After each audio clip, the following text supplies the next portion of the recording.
प्यारे बच्चों, आज हम करेंगे 8th क्लास की विज्ञान की वर्कशीट नंबर 34 जंतुओं में जनन।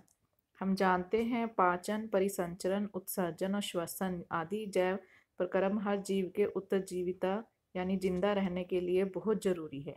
लेकिन जनन का प्रक्रम जीवों की जाति की निरंतरता बनाने के लिए आवश्यक है। जरा सोचो, क्या होता अगर जीव जनन नहीं करते। जीव अमर नहीं होते, सभी जीवों का जीवन काल होता है, इसलिए वो जन्म लेते और मरते हैं। तो यह कैसे सुनिश्चित होता है कि प्रकृति में जीवन चलता रहे? तो जीवन की निरंतरता के लिए कोई प्रक्रम भी तो होना चाहिए।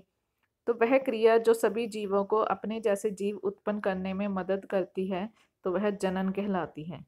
तो हमारे देखिए फर्स्ट का आंसर है ये कि वह क्रिया जो सभी जीवों को अपने जैसे जीव उत्पन्न करने में मदद करती है, तो वह जनन कहलाती है। तो यह क्रिया न केवल मनुष्य बल्कि सभी जीव जंतुओं, पेड़ पौधों और एकल कोशिकीय जीवों के लिए भी आवश्यक है। यह प्रक्रम हर जीव की जाति की निरंतरता को सुनिश्चित करता है और जीवन को विलुप्त होने से बचाता है। यानी एक आम का पेड़ आम के पेड़ से ही बनाता है। हर बार बिल्ली के बच्चे को बिल्ली ही जन्म देती है। तो इस तरह से आप लोगों ने जंतुओं के बच्चों को देखा है।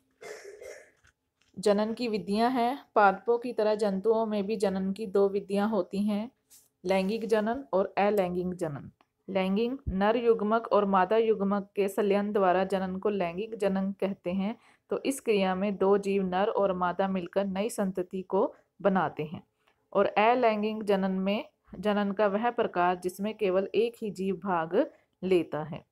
तो जीवों में जनन के महत्व को स्पष्ट कीजिए। दूसरा हमारा क्वेश्चन है